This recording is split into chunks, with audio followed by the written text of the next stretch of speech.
bon. waaw kon nag ay caleen.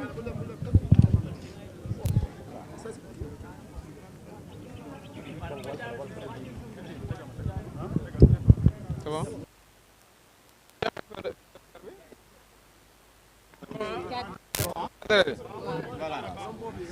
Voilà, nous avons appris sans grande surprise que nos parrainages ont été invalidés. Le contraire nous aurait étonné, puisqu'il y avait une volonté affichée dès le départ par Macky Sall de nous éliminer de la course. Mais je ne suis pas la seule, parce que c'est aussi le moment pour moi d'exprimer ma pensée solidaire envers un candidat qui aurait dû être là avant tout le monde. Il s'appelle Ousmane Sonko. Donc, dans cette lancée, je ne me faisais aucune illusion. Mais je voudrais tout d'abord remercier du fond du cœur tous les Sénégalais qui nous ont parrainés, à commencer par mes responsables de Mimi 2024 qui se sont tous battus comme des lions partout au niveau du Sénégal, qui ont fait un parrainage de très bonne qualité. Je signale d'ailleurs que dès le début, on nous a volé tous les parrains de la région de Saint-Louis. Déjà, au départ. Lorsqu'un régime est décidé à faire cela, vous savez bien qu'il ne va pas s'arrêter à mi-chemin. Le président Macky Sall tenait certainement à sa revanche contre le troisième mandat, mais je peux vous réaffirmer, et je voudrais le dire au nom de tous mes responsables, que nous resterons déterminés et engagés pour que le changement se fasse dans ce pays-là. Il est important que plus jamais au Sénégal, plus jamais, on ne vive cette situation que nous avons connue, où on tire au sort vraiment, voilà, le prochain président du Sénégal quasiment, après en avoir éliminé, voilà, un important, Ousmane Sonko, qui aurait dû être là, injustement emprisonné, malgré 2 décisions de justice, on ne le laisse pas participer. Donc moi-même, je ne suis pas étonné de ce résultat-là, et je vais continuer avec mes camarades à nous battre, et avec justement ce collectif vraiment des candidats spoliés, parmi lesquels d'ailleurs des candidats qui ont été admis à participer à l'élection présidentielle. Macky Sall ne peut pas me sortir du jeu politique. Ça, c'est une vue de l'esprit à son niveau. C'est une illusion. Je serai toujours là, que Dieu me prête vie et je continuerai à me battre pour la démocratie sénégalaise, pour que, plus jamais, comme je l'ai dit, on ait ce système injuste qui condamne, qui emprisonne. C'est le moment aussi d'avoir une pensée pour les 2500 jeunes qui sont encore en prison, dont notre responsable de Mimi 2024 du département de Tambacounda. Voilà dans le contexte dans lequel les élections vont s'organiser. Lui-même, Macky Sall, quand il est arrivé au pouvoir, il n'est pas passé par tout ça. Il n'est pas passé par tout ça. J'ai été son délégué national pour le parrainage au présidentiel et aux législatives, et on voudrait me faire croire que je ne sais pas collecter du parrainage. Après, on a été obligé de m'arracher une région, voilà, de créer des doublons, de recréer des doublons. Mais évidemment, la volonté était que je ne participe pas, moi et d'autres, y compris Ousmane Sonko. Mais ce n'est que partie remise. Ça, je peux prendre date avec le peuple sénégalais. Nous serons impliqués dans la campagne. Nous dirons ce que nous aurons à dire, Inch'Allah, parce que nous le devons au peuple sénégalais. Vous n'êtes pas de soutenir un candidat? On verra, on en discutera. Mais à cette étape-ci, nous avons déjà 28 candidats qui ont fait un recours. Nous demandons au Conseil constitutionnel... Il y a des candidats qui aujourd'hui ont pu passer le cap du Oui, bien sûr. Est-ce que donc ce combat-là n'est pas perdu d'avance? Rien n'est perdu en démocratie, vous vous battez. Sinon, si on se battait juste pour nous-mêmes, on serait chez nous couchés. Voilà. Mais on se bat pour notre démocratie, et ça c'est complètement injuste. Ce système est injuste parce que même s'il faut un parrainage pour sélectionner les gens, mais il n'y a aucun pays où on tire les candidats au hasard, ça n'existe pas. Voilà. La région de Saint-Louis qui vous aurait été arrachée au premier tour, il a été dit que vous n'avez pas mentionné le nom de la région sur la fiche. Que répondez-vous? Mais vous savez, il y a comment ils ont fait pour savoir au niveau du greffe que nous avions plus de 3000 et quelques parrains. Comment ils ont fait pour le savoir? C'est parce que c'était bien mentionné. Tout cela, c'est de la tricherie pour éliminer certains candidats, dont moi. Voilà. Et j'imagine qu'on voulait me faire payer mon combat contre le troisième mandat. Mais ce n'est pas grave. Ce n'est absolument pas grave. Le plus important, c'est de se battre pour que la démocratie sénégalaise revienne là où elle était, comme je l'ai dit. C'est très, très important. Mais si vous voyez ce qui se passe, ça c'est aussi pour ceux qui sont passés qu'ils sachent que si on a commencé à tricher maintenant, ce n'est pas pour s'arrêter après. Hein. Ça, il faut le savoir. Vous avez d'abord des centaines de milliers de Sénégalais qui ne sont pas, qui ont leur carte d'électeur et qui ne vont pas voter. Qu'est-ce qu'on va en faire? Qu'est-ce qu'on va en faire? Mais bien sûr, c'est ce qui se prépare en amont et qui va se poursuivre.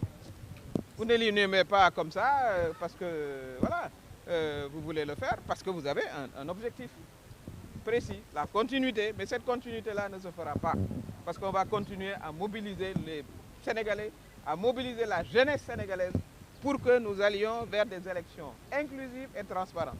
Et ce front des 28 candidats va continuer à se battre. En tout cas, moi, pour ce qui me concerne, Aminata Touré, je continuerai à me battre contre toutes les formes d'injustice que Macky Sall veut imposer à ce pays-là. Moi qui vous parle, il m'a audité pendant 3 mois. J'ai pris mes dispositions parce que c'est ce que je sais faire. Voilà. 3 ans d'audit. On ne l'a jamais vu. Pendant que je faisais campagne électorale, même pour lui, on m'auditait. Donc, l'idée, c'était certainement même que je ne sois pas candidat avant l'heure. Donc, tous les moyens ont été mis en œuvre pour que je ne participe pas à l'élection. Mais ce n'est pas grave. Ce n'est pas ça le plus important. Le plus important, c'est qu'on continue, nous tous, à nous battre pour que cette démocratie qui a fait notre fierté vraiment continue à s'épanouir. Donc, ça, c'est le message que je donne à Macky Sall. Si vous pensez me sortir du jeu politique, vous vous trompez. Vous êtes parti. Macky Sall est déjà parti, lui, dans 4 semaines. 4 semaines, on va commencer la campagne électorale. Nous, on continuera, en tout cas, moi, Aminata Touré, je demande à Dieu de me prêter vie pour continuer à me battre contre les injustices. La première des injustices, comme je l'ai dit, c'est que Ousmane Sonko aurait dû être là à vous parler. Voilà, donc...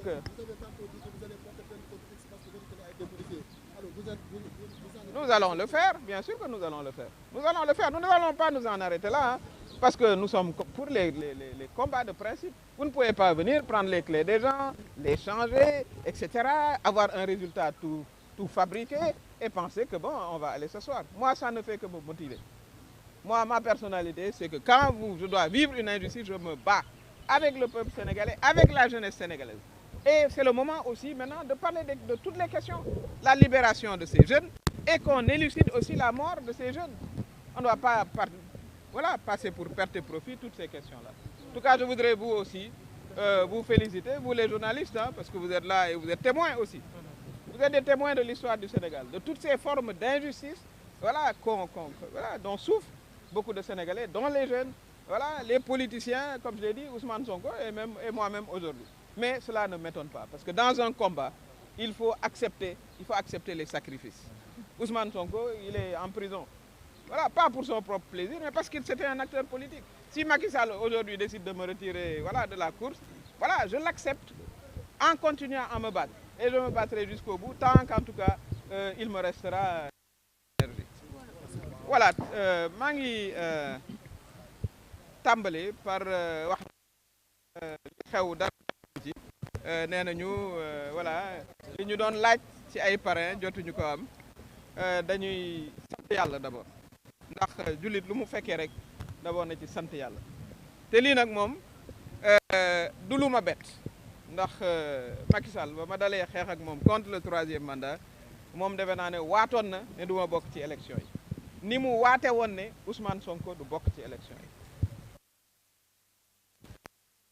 waxtaan ak yéen koy seet ci injustice metti defe naa ne bosom kenn rawlewu ndax li mu def mu dem kaso taxawal Sénégal la ak ñu àndoon di xeex ci courage Macky Sall nag moom waatoon na ne moom du bokk mais man ni du ma bokk waaye loolu amul solo parce que nag ay pouvoir ci ñun du obsession li ñu tax a jóg mooy xeex démocratie te danañ ci continuer xeex moom mooy dem dans 4 semaines mu bàyyee ñu réew waaye ñun li ñuy ñaan yàlla mu may ñu kattan ba li nga xam ne mooy injustice ci réew mi ñu continuer di ko xeex di ko taxawal damay gërëm di sant sama responsable Mimi 2024 yëpp sant suñu mandataire national suñu mandataire régionaux yi suñu responsable yi wax dëgg yàlla ngàcce gaalaam li ngeen def ci liggéey kenn mënu ko weddi ay doublon lañ leen di wax de dañ leen naan ay doublon wala ñu jël région wu Saint-Louis lëmm sàcc suñuy parrain waa Saint-Louis nag xam naa ne bu élection jotee loolu danañ ko fajal seen bopp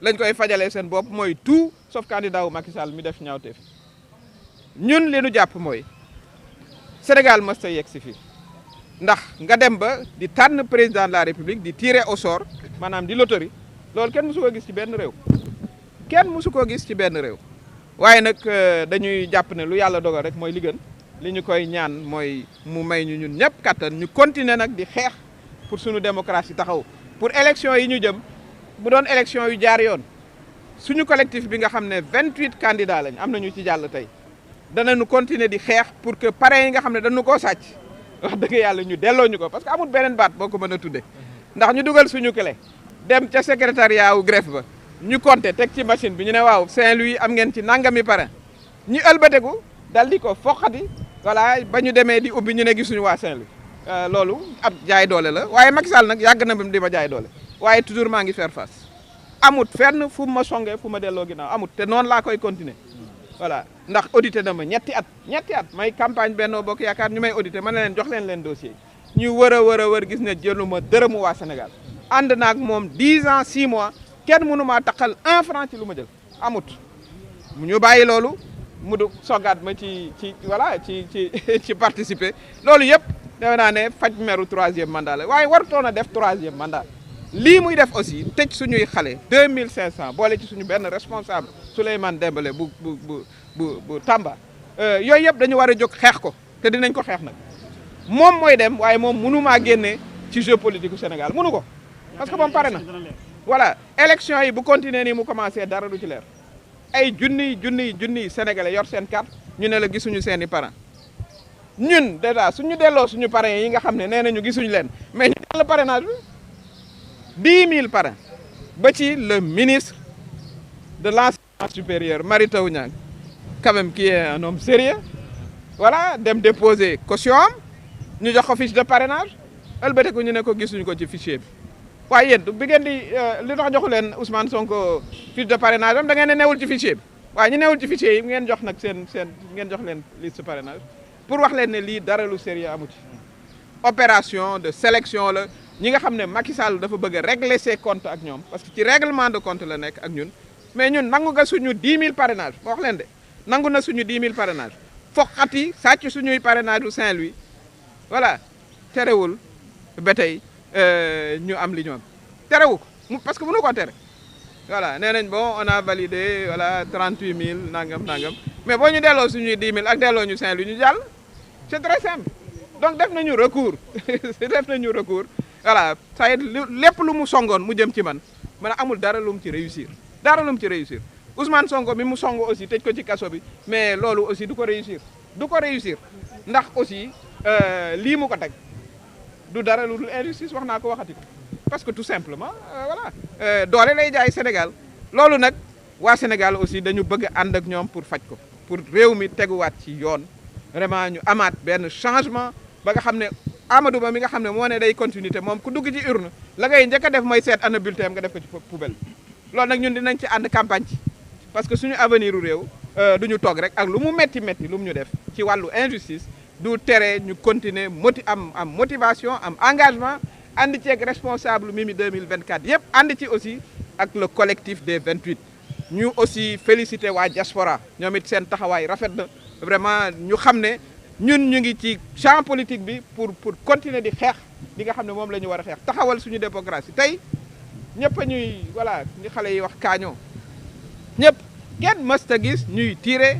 un candidat au hasard kon kay la ñu waroon a def mooy ñu bàyyi lii yëpp 190 yi retiré woon seen fiche ñu def ko ci benn mbuus rek tiré ne kii mooy président de la république mu jeex kon loolu mooy li nga xam ne vraiment moom la ñu leen bëggoon a wax ginnaaw bi ñu sante yàlla bu baax a baax julli ci sangu-sang yi wax ne li ëpp solo mooy fekkee comme fekkee nañu yal na nu yàlla may kattan ba nu continuer li nu war a xeex parce que nag combattant amul âge amul sexe da ngay taxaw la nga war a bañ nga bañ ko voilà loolu it ma woo ci la jeunesse sénégalaise dafa war a mobiliser wu les femmes sénégalaises dañu war a mobiliser wu lii nga xam ne Macky Sall moo ko bëgg a imposer ñu bañ ko ba tëdd voilà ak lu mu ñu jaral ñun en tout cas lu mu ñu jaral danañ ko war a def dinañ ko def bu ko jaralee moom mu labaje ay élection ba candidat am jàll dinañu jaral lu ko raw pour que élection yi jaar yoon